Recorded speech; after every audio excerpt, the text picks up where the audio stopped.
네, 이렇게 27년 만에 의대 증원이 현실화한 상황에서 의료계의 입장은 어떤지 들어보는 시간 마련했습니다. 전국의과대학 교수협의회 김현아 부회장 연결돼 있습니다. 자, 안녕하십니까? 안녕하세요. 네. 자, 의대 증원 집행정지 신청 1심에 이어서 어제 항고심에서도 각하 또 기각으로 마무리가 됐습니다. 먼저 법원의 결정 어떻게 보셨습니까? 이제 가처분 소송의 한계라고 생각을 하는데요. 네. 이 가처분이라는 건 어떤 행정 조치가 이제 문제가 있을 때 본심 전에 일단 이것을 멈춰달라. 그렇지 않으면 피해가 너무 커지기 때문에 이것을 멈춰달라 하는 그런 소송입니다. 그럼 이제 정부에서는 어차피 이게 본 소송에서도 전혀 이길 가능성이 없는 것이기 때문에 가처분도 의미가 없다. 이제 이렇게 주장을 했고, 네. 의대 증원이 꼭 필요해서 필수 의료를 살려야 하는 꼭 필요한 것이기 때문에 이제 본심에서도 어차피 질 것이다. 이렇게 얘기를 했는데, 재판부에서는 그렇게 볼 건 아니라는 그런 말씀은 하셨어요. 그래서 우선 2,000명을 증원을 하는 실체적인 그런 문제, 그리고 이제 이 병원 증원 과정에서 여러 번 합의는 고사하고 협의조차 전혀 없다가 2월 6일에 보건의료정책심의위원회에서 갑자기 1시간 내로 2,000명을 얘기하고 그냥 통과시켜버렸다는 거죠. 네. 그래서 이런 절차적인 문제들은 따져볼 부분이 있다. 이렇게 판결문에 적어주셨고요. 이제 저희는 사실 인용이 될 가능성이 많다고 생각하지는 않았습니다. 그런데 네. 가장 중요한 거는 이번 재판은 저희가 그동안 이렇게 중요한 일을 진행하면서 정부는 어떤 자료도 여기에 대해서 공개를 한 적이 없거든요. 근데 그 자료의 일부라도 이제 제출을 요구를 한 거고요. 굉장히 부실하게 자료를 제출했음에도 불구하고 거기서 굉장히 많은 문제들을 발견했기 때문에 이때 이루어졌던 그런 많은 일들에 대해서 자료를 볼 수 있었다는 게 저희에게는 굉장히 더 큰 의미라고 생각을 합니다. 네. 자, 의료계 입장에서 의미 있는 부분들도 짚어주셨는데, 항고심 법원이 1심과 마찬가지로 의대 교수 그리고 전공의는 제3자라고 또 판단을 했습니다. 의대 증원 정책의 직접 대상자는 아니라고 똑같이 해석을 한 건데 이 부분은 어떻게 보시나요? 이제 전공의들은 사실 교육이 끝난 사람들이기 때문에 이렇게 갑자기 증원을 할 때 일어나는 교육의 질의 저하라든지 이런 문제에서는 사실 피해자성이 인정이 되지 않는다고 그렇게 보신 거고요. 네. 이제 의대 교수는 조금 좀 이렇게 복잡합니다. 이제 단순하게 선생님을 제가 예를 들어 보이겠는데 한 교실에 30명을 가르치시다가 어느 날 느닷없이 갑자기 50명이 넘는 학생을 가르치라고 하면 그 선생님의 피해자성이 인정이 되지 않는 건가요? 지금 이제 거의 이런 상황인데, 그러나 법리적으로 그리고 행정적으로 교수들은 이 피해자성을 인정할 수 없다고 보신 거여서 이제 그 부분은 조금 더 따져볼 여지가 있다 생각을 합니다. 네. 자, 1심과는 달랐던 부분도 있습니다. 의대생들 소송 자격이 있다고 봤습니다. 그러면서도 공공복리를 이유로 기각을 했는데 이 부분은 어떻게 보셨나요? 이제 의대생들이 이렇게 갑자기 증원해서 교육의 질 저하될 때는 분명히 피해자성이 있다는 걸 인정을 하신 것이고요. 네. 공공복리라는 게 굉장히 좀 그게 다툴 부분이 많은 부분입니다. 이제 정부에서는 항상 지금 우리나라의 필수 의료의 이런 문제들이 모두 의사가 부족해서 생기는 문제다. 그러니까 이제 의사를 늘려야 한다. 이런 주장을 초지일관 이렇게 주장을 해왔고, 네. 재판부에서도 인정하신 것이고, 사실 우리 국민 정서도 저는 그렇다고 이제 알고 있거든요. 근데 이거 단순하게 비는 아니고요. 하나의 공복리라고 하면 아마 주거와 교육과 의료가 있을 겁니다.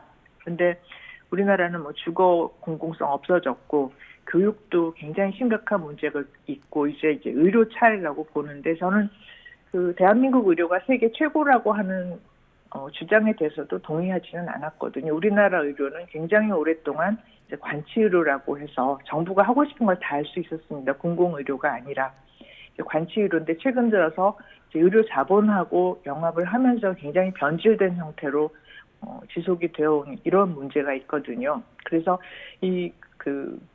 한이 이렇게 지금 왜곡이 되어 있는 상황에서 이제 의사수를 많이 늘리게 되는 경우에 이 문제를 절대로 해결할 수 없다고 본 것이 이제 저희들이 주장인데 네. 이 부분은 굉장히 좀 받아들여지기가 어려웠던 것 같습니다. 근데 이거는 굉장히 좀 더 많은 자료들을 저희가 보충을 해서 다시 설득을 해야 하는 문제라고 생각을 합니다. 네. 자, 다시 설득을 해야 한다라고 말씀을 하셨습니다. 바로 네. 대법원에 재항고한다는 입장인데요. 대법원까지 가면은 일러도 7월은 돼야 결론이 날 거라는 전망이 많은데 입시 일정 등을 고려하면 물리적으로 시간이 너무 부족한 거 아닐까요? 사실 가처분 신청에 의미를 뒀던 것이 지금 시간이 지금 급하거든요.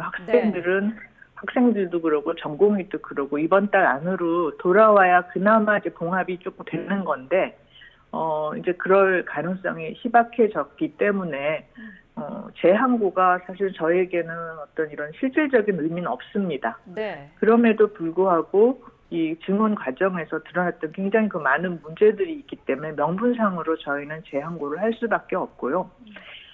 학생들이나 전공의들은 사실 이 소송에 아무것도 기대를 하질 않고 있었는데 네.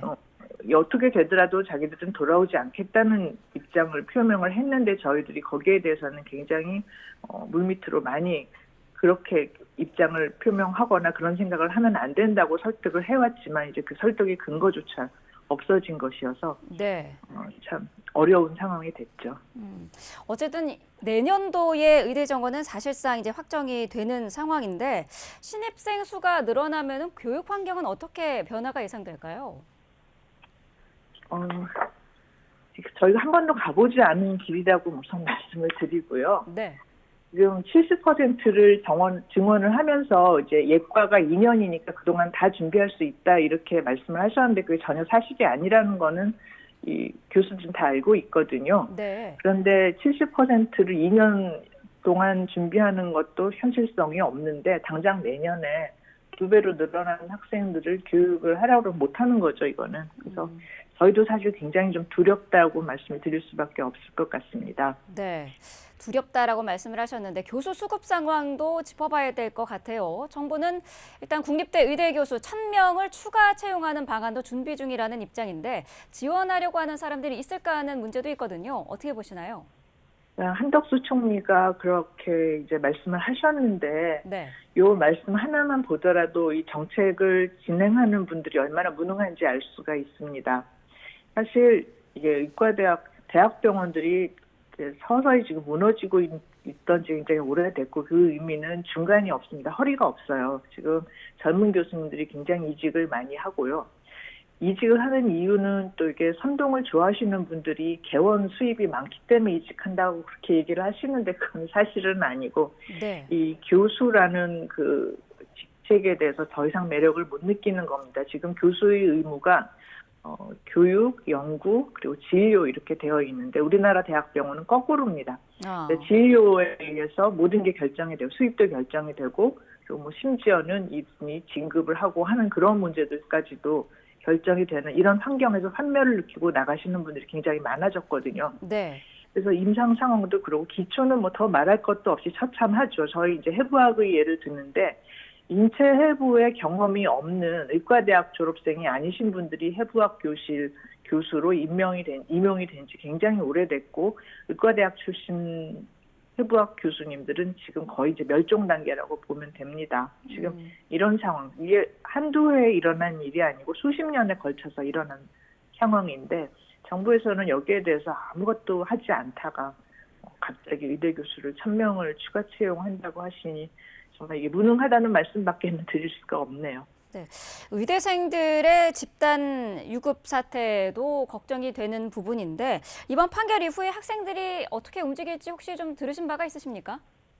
사실은 판결 나기 전에 친구들이 의대협의회 인스타그램 이런 데다가 우리는 안 돌아오겠다, 임용이 돼도 안 돌아오겠다 이런 걸 올렸어요. 그래서 저희가 놀래가지고 그거 다 내리라고 그러고 지금 야단치고 막 그랬던 과정이 있었거든요. 아, 네. 예. 그런데 이제 이렇게 됐으니 저희도 뭐 더 할 말은 없고 지금 이제 문제가 당장 지금 이번 학기는 의대가 이제 한 학기에 최소 실수가 15주인데 15주를 교육하는 학교는 없습니다. 20주 최소한 20주 정도를 교육하는데 지금 이 최소 시수도 못 맞추게 됐거든요.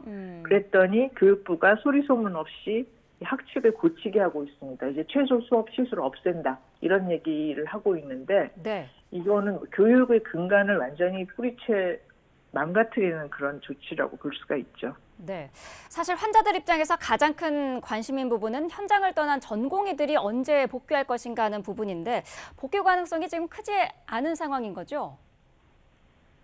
네, 크지 않다고 봅니다. 이것도 역시 안 가본 길입니다. 네.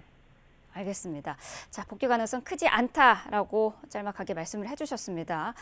만약에 전공의들이 20일까지 복귀를 하지 않는 경우 올해 일단 수련 기간을 인정받지 못하는 경우가 생기는 건데 이럴 때는 어떻게 되는 겁니까?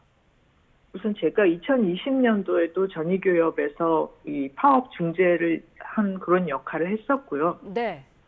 2020년하고 이번이 굉장히 다른 점이 그때는 정부에서 학생들이 언제까지 돌아와야 유급을 면하고 그리고 전공의도 언제까지 돌아와야지 이 차질이 없이 이 인력 흐름이 이루어지는지 이거 굉장히 면밀하게 얘기를 했었거든요. 네. 이번 정부는 그런 노력이 전혀 없습니다. 그래서 굉장히 지금 암울하게 보는 그런 이유고 한 가지만 예를 들면 지금 우리나라 지역의료 붕괴 얘기하는데 이 지역의료를 그동안 그 오랜 세월 동안 전공의들이 군대 복무하기 전에 공중보건의라는 그거를 선택을 할 수 있게 돼 있어요. 근데 군의가 아니면 공보의를 할 수 있는데 우리나라 지역의료는 이 공보의들이 다 떠넘겨져서 그렇게 운영이 됐었습니다. 네. 근데 이제 공보의가 점점 줄어들었어요. 학생들이 많아지고 그리고 이제 의전원이 생기면서 공보의가 점점 줄어들었는데 그러면 그게 뭐 한두 해가 아니거든요. 몇십 년 동안 그렇게 된 건데 그러면은 그 사이에 이 지역 의료를 공보의 대신에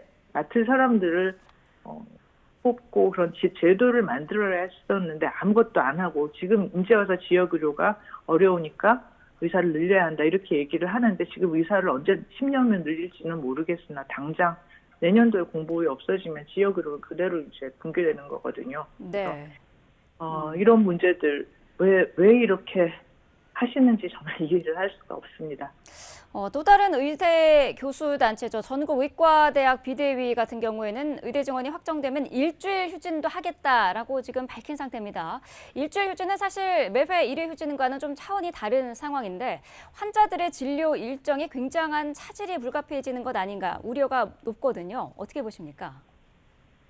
이제 교협은 전통적인 교수들의 협의체이고요. 네. 이제 비대위는 대학병원의 교수가 아닌 신분의 의사 선생님들이 많이 있거든요. 이렇게 네. 이제 모이신 입장인데 뭐 여러 가지 이유로 지금 더 이상 힘들어서 할 수가 없고 이런 문제들 뭐 그런 것들이 다 불거진 것 같은데 굉장히 걱정되죠. 이게 근데 실제로 이게 어떤 무슨 그 항의의 표시나 쇼를 하는 게 아니라 정말 이제 진료를 더 이상 볼 수 없는 그런 상황에 몰리고 있기 때문에 이런 선언을 하시는 부분도 분명히 있다고 봅니다. 혹시 그 전의교협에서도 집단행동 같은 거를 준비 중이신가요? 저희는 사태를 초지일관해서 집단 행동을 하겠다고 결의를 한 적은 없습니다. 의미가 네. 없다고 봤거든요. 지금 이제 사태가 3개월이 넘어가는데 이 기간에도 많은 교수님들이 사직을 그냥 하셨어요. 근데 이제 대학병원의 인력이라는 게 그렇게 녹록하지가 않거든요. 한 사람이 네. 나가면 도미노로 다 넘어지게 돼 있거든요. 그래서 이건 어떤 쇼로서의 그 집단 행동이 아니라 정말 이제 사직의 러쉬라고 해야 할까요? 그런 일이 일어날 것도 굉장히 두렵습니다. 저희는 이제 교수님들한테 각자 도생하시고 안전하게 진료하시라는 말밖에는 드릴 말씀이 지금 없더라고요. 네. 자, 여론조사 결과 의대 증원이 필요하다라는 국민 여론이 사실 높은 상태고요. 특히 의사들이 병원을 떠나는 현상을 이해하지 못하겠다라는 환자분들이 많은 게 사실입니다. 환자분들께 또 국민들에게 어떤 이야기를 마지막으로 좀 하고 싶으신가요? 우선 이런 대혼란 그리고 잘못된 정책을 이렇게 방치하게 돼서 이런 지경에까지 된 것에 대해서는 환자분들에게 사과와 위로를 같이 드리고 싶습니다.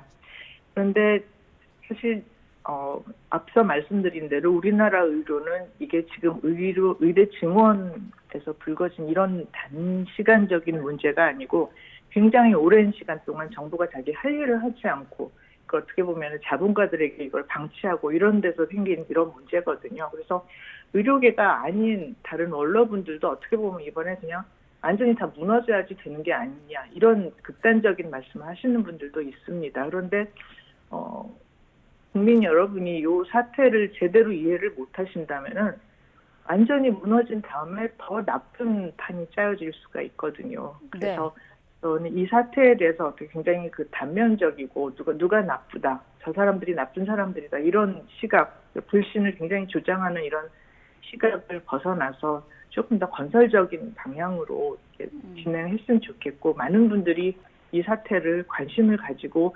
지켜보시고 그리고 사태를 입체적으로 좀 이해해 주시기를 당부를 드리고 싶습니다. 네. 자, 환자 입장에서는 하루빨리 이런 의정 갈등이 봉합되기를 바란다는 말씀 다시 한번 전해드리겠습니다. 전국외과대학 교수협의회 김현아 부회장과 함께했습니다. 오늘 말씀 감사합니다. 감사합니다.